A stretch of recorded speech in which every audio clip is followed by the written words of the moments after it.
Shalom, all praises and glory to Yahweh, Bahasham, Yahweh Shai, Bahasham, Rakah, Quadash. Double honor to the elders and apostles of Great Millstone, and Shalom to the elect. Gonna get on this video about if you shed the blood, your blood must be shed, and the Edomites have much blood to pay for. This is Isaiah chapter 14, verse 21.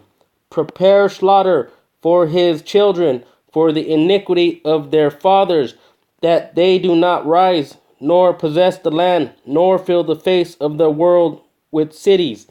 And they like to say that's not righteous. Why should I have to pay for what my great-grandfather did or my great-great-grandfather did? They don't understand that in these scriptures, reincarnation, regeneration happens.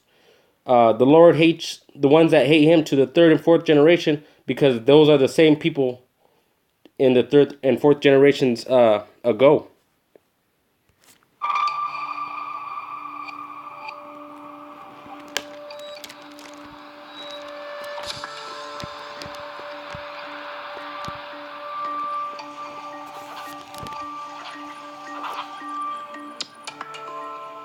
Apartheid tore South Africa apart. Some say the white oppressors are now the persecuted. White farms are being robbed and farmers murdered. Not only do they kill, but the way they kill. They torture you.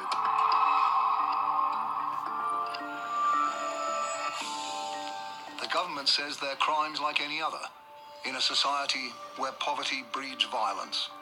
There is crime which is affecting everyone, whether black or white.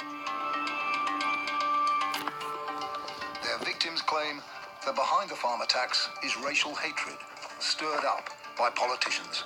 We've been murdered for some time now. They are going to take the land as well. And I think that's very hard to conclude that there's not a racist motive.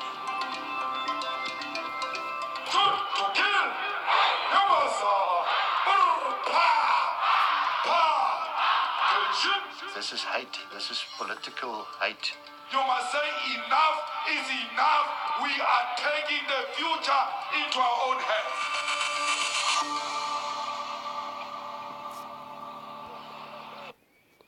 hands. Matthew chapter 23, verse 35.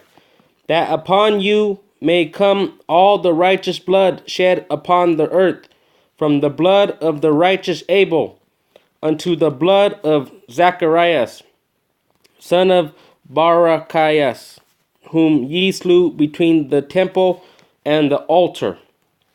So Cain killed Abel, and Cain is a reincarnation. Esau is a reincarnation of Cain.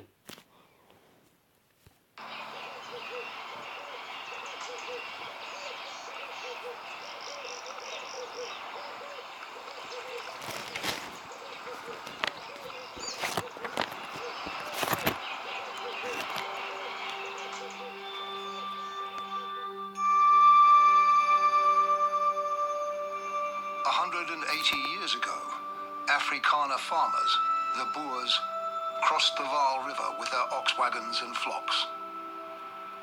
They bought off or fought off the scattered tribes that lived across the river. A century later, any black landowners that remained were forced to leave.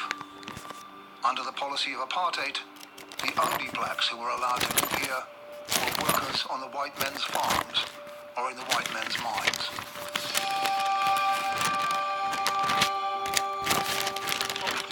Keep those weapons on the target. Keep your triangles, gentlemen. Now it's the Boers who are feeling under siege. Keep your barrel on the target. I want as many barrels pointing at windows as possible. When a farm attack's reported, armed civilians often arrive long before police. Yes, windows left. Everyone ready? I haven't heard anybody shout if there's somebody in that house. Have we got a victim there? The guns aren't loaded, but this training exercise is deadly serious. Move, yeah. There might be survivors in the house in desperate need of help, but the criminals might still be in there too. Ready? Speak.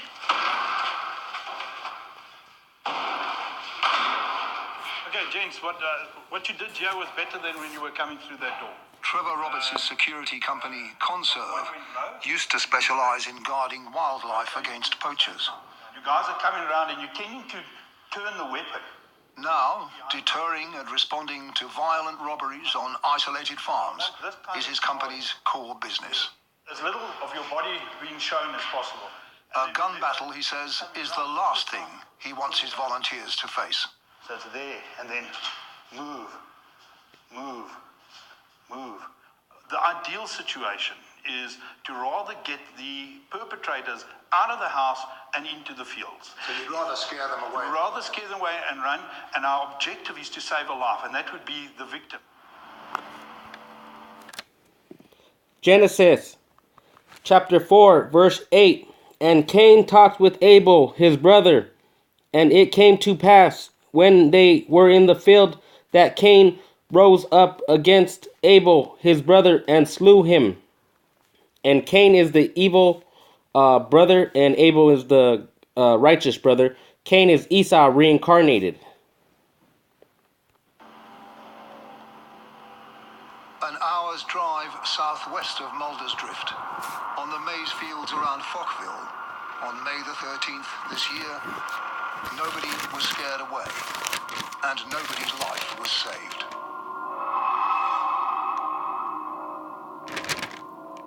78-year-old Fani Engelbrecht didn't have time to call for help.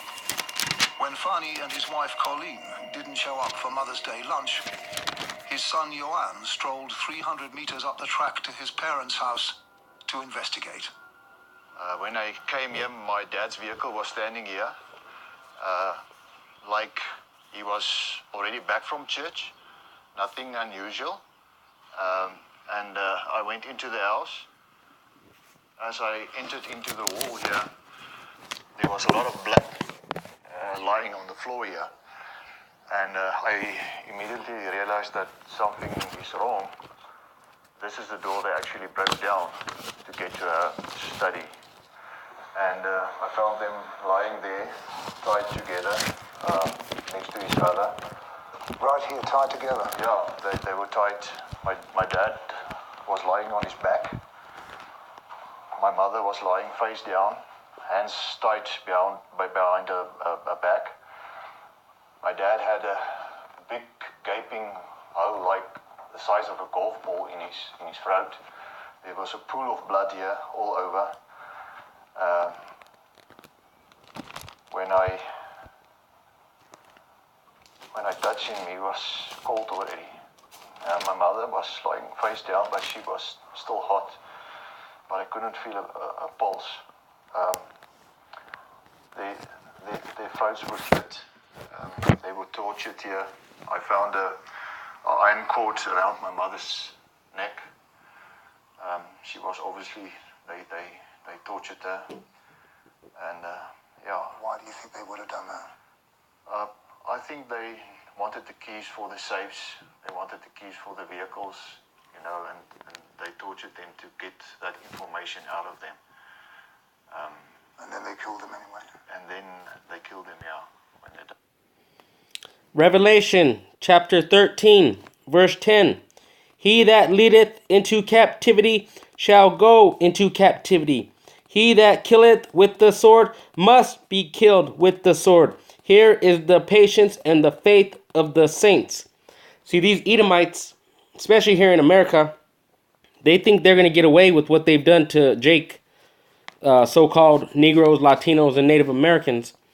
They're not going to get away because we're the apple of Yahweh's eye.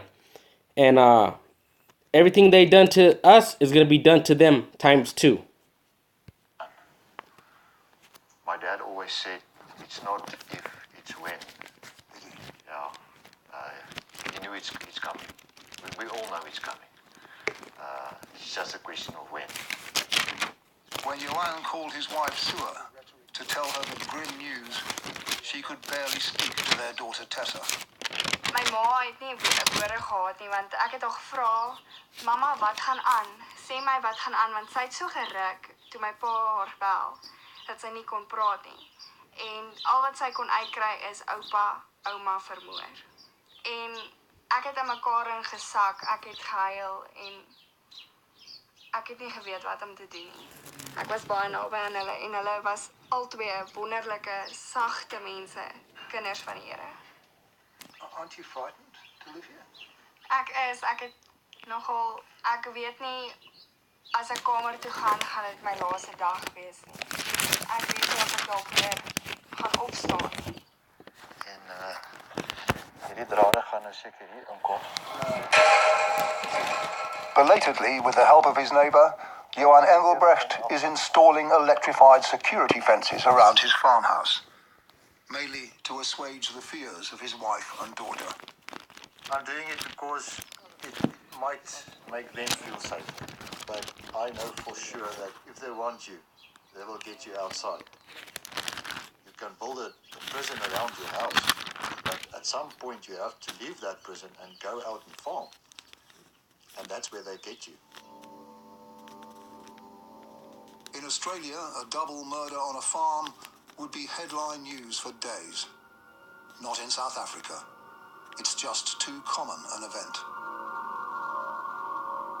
My one neighbor, Hannes Kitching, and his wife, they were murdered about 6 months ago. Then there's Miss Simpson, Nikki Simpson. She was tortured, drilled through her knees and feet. Then there's Piet Hugo, also a neighbor not far from here. He was shot. Carl Hall was shot. So in the last 10, 20 years in this area, I can name 20, 30 attacks, murders on farmers. Isaiah chapter 33 verse 1. Woe to thee that spoilest, and thou wast not spoiled, and dealest treacherously, and they dealt not treacherously with thee. When thou shalt cease to spoil, thou shalt be spoiled. And when thou shalt make an end to deal treacherously, they shall deal treacherously with thee. That's exactly what's happening here in Africa. These Edomites came over and dealt treacherously with them, and then they stopped dealing treacherously. Now those African Hamites are dealing treacherously with them.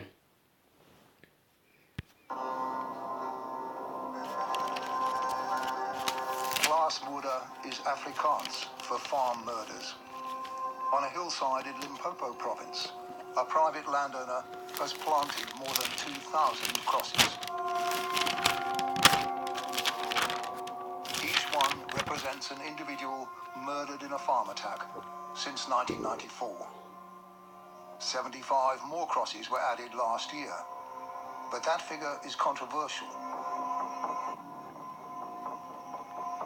The nation's biggest commercial farmers' union claims there were only 47 farm murders last year, the lowest number in nearly 20 years. AfriForum, an outspoken Afrikaner lobby group, says that figure is absurd. It's certainly wrong. During the calendar year of 2017, there's been 84 farm murders that we could verify. And when we say we could verify, we mean we have a list and we have the names of the people actually who've been murdered. So to say that there's only been 47 is, I don't know if it's malicious or if it's negligence or if there's a problem with the process in collecting the data. There could be a variety of reasons why the number is wrong.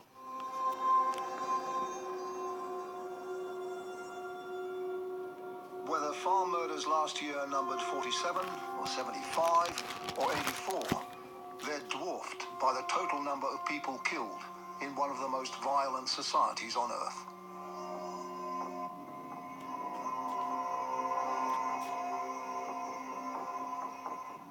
This place, perhaps deliberately, reminds a visitor of a war cemetery. And like all such places, it's moving. Each one of these crosses represents... One last one for you, brothers. This is Jeremiah chapter 15, verse 2. And it shall come to pass in they say unto thee, whither shall we go forth? Then thou shalt tell them, thus saith Yahweh, such as are for death, to death, and such as are for the sword, and such as are for the famine to the famine, and such as are for the captivity to the captivity. So whatever you do, like these Edomites, they killed with the sword, they're going to be killed with the sword. They put us in captivity, they're going to be put into captivity.